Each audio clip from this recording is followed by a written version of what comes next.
mình quan trọng cái đấy là nó nhanh cho rác này thì định lên cà phê. xong mình có thể để ở trong cái đường kính khác nhau nữa. Còn mình không thay đổi thì nó cũng được, thì tốc độ bây giờ chúng ta đang rất là tốt, vẫn là ok.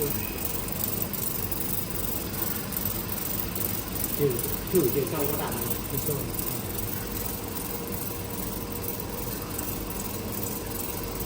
Để theo cách thẳng mắt từ đây. Chắc rơi từ cái này nó dùng không hết.